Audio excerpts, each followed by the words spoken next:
Intention is, you may say, I want a healing. I want a new job. I want a new relationship. Now, the moment you ask the question, the what if question, what would it be like to be in love? What would it be like to have a new job? What would it be like to be in a new relationship, to do whatever, to be healed? The moment you ask that question, the part of your brain called the frontal lobe, which is the crowning achievement of the human being, 40% of your brain is the frontal lobe. It's the workshop. It's the creative center. The frontal lobe has connections to all other parts of your brain.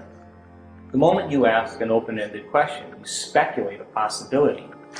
The creative center turns on and it looks out over the landscape of the entire brain and begins to call up different networks of neurons that are stored in your brain based on something you've learned intellectually, knowledge, or something you've experienced in your life. Like, well, I know what it is to be in love, or I know what it is to have a good job, or I read a book about it. And it begins to call up these different networks of neurons, and then it seamlessly pieces them together to create a new idea, a new vision. And when you put all those networks together and they fire in tandem, you'll get a clear picture in your mind. And that clear picture is called intention. Now, the more you have conditions, or the more you have specifics about that job, like, for example, I want to make this amount of money more a year, I want to have health benefits, I want to have 3 weeks vacation, I want to travel, I want to work with great and unlimited creative people. That all is the elements that help to add to that vision. Now, the picture you get in your mind could be the word job, or it could be just an image that's personal to you. But the image then represents all of those conditions. So you can have several conditions that make up your intention. But the intention typically is a symbol. Like, you may see a retreat center that you may want to start and you have a picture of it. But once you see that picture, the next thing that happens, you start to live that dream. The moment you start to take that dream and it turns into a living motion picture, now you're in that imaginary place. And what happens is, the moment it starts taking on form and it starts taking on time, you start to experience it and all the things you're going to do, you're actually living in that future, and your brain does not know the difference between the actual event that takes place in your life and what you're imagining in your mind. We call it mental rehearsal in my work, but you're literally rewiring yourself to the future. Now your brain is no longer a record of the past. It's now, in fact, a map to the future. Now, most people stop at this level, but there's another level. Because once you have that intention, and I watched you do this, what makes the intention have life is when you combine it with that emotion. Why? Because your body is your unconscious mind.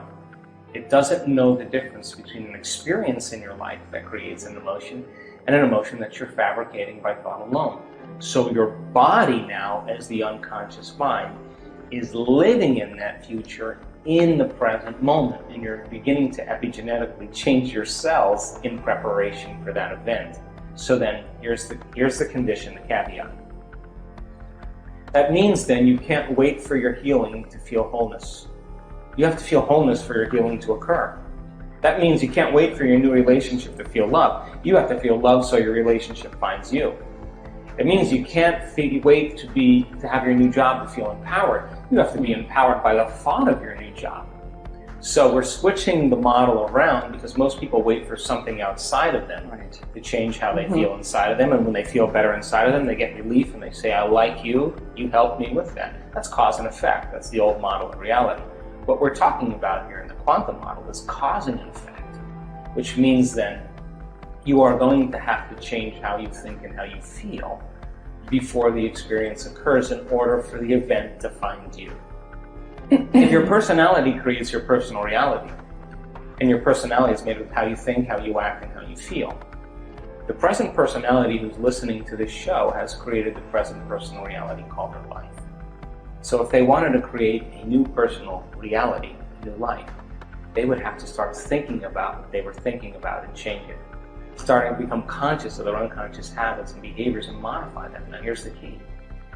They have to look at the emotions that they've memorized that keep them anchored to the past and decide if those emotions belong in their future.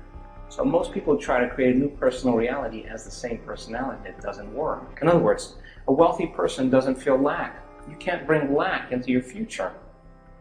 You know, a sick person doesn't feel desperation. They feel wholeness.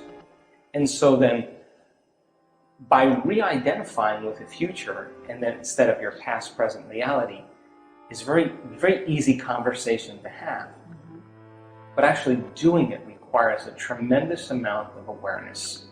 And that awareness means then that you have to stay conscious and pay attention to who you're being all the time. And you can't let any thought slip by your awareness that's going to cause you to return back to the old self. You can't begin to react emotionally to people and things in your life that cause you to feel like the old self. You can't talk and complain and blame and make excuses or go back to old habits and expect your future to show up. You have to maintain that state for a period of time so that your body catches up, because the body and brain live in the past. So it takes a certain amount of repetition, and a certain amount of consciousness, a certain amount of will to finally arrive there. And I'm happy to say that it's possible. Well, number one, fill your brain with knowledge. Turn the TV off. Sit down and read a book or watch a video that's going to inspire you. Knowledge is the precursor to experience. The more knowledge you have, the more prepared you are for the event. And when you start losing track of your vision, it's because more than likely you're emotional. Because the moment you feel emotional, you can't see the future because you're looking at your future through the lens of the past. Get up in the morning, get out of bed, and take time for your precious self. You and I are a work in progress.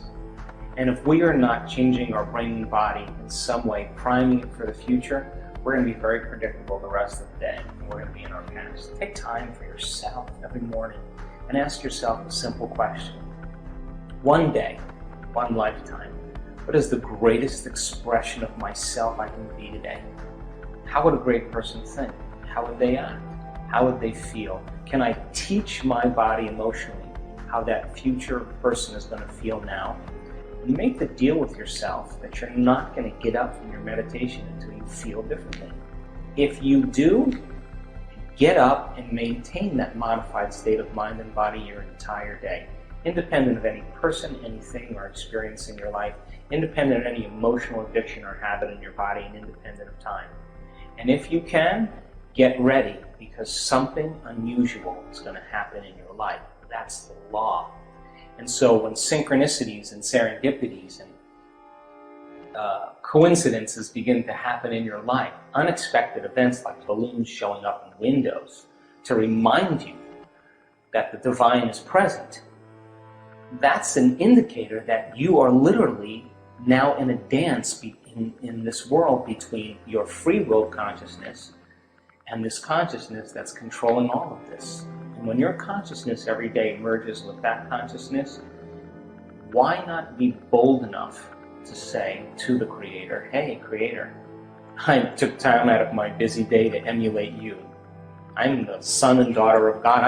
I am emulating you as a Creator. But here's the deal. I need a sign from you to let me know that you're real. But don't bring it in a way that I can expect, because if it comes in a way that I expect, it's nothing new. Rock my world. When that starts happening to you on a regular basis, you're less prone to judge your coworker. You're less prone to get upset in traffic.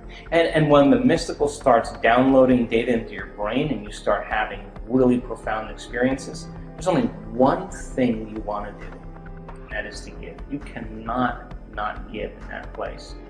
And you can never return back to business as usual, ever again. And so, is it worth the effort? I think so. We now know that when you're analyzing your life within some emotion that's bothering you, you will make your brain worse every time, because it's those very emotions that drive your brain further into higher and more aroused states. And since the emotion is a record of the past, the person's basically thinking in the past.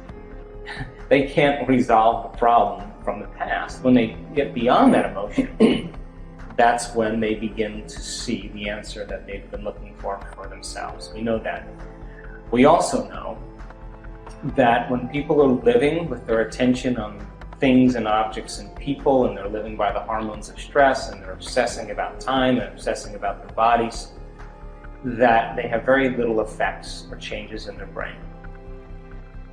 We also know that when a person gets to the place where there are no body, no one, no thing, no where, and no time, that's the moment they literally are pure consciousness. Now, consciousness is what changes the brain. The brain never changes the brain. The program never changes the program. The personality never changes the personality. The ego never changes the ego. Matter never changes matter. It's only when a person becomes pure consciousness that consciousness with that energy is the epiphenomenon of matter. And so when people reach this elegant state where they disconnect from their body, that's when they can heal their body. When they forget about their life, that's when they can change their life. When they get beyond all of their elements that they identify with, that's the moment where they can begin to change their life or create some new time.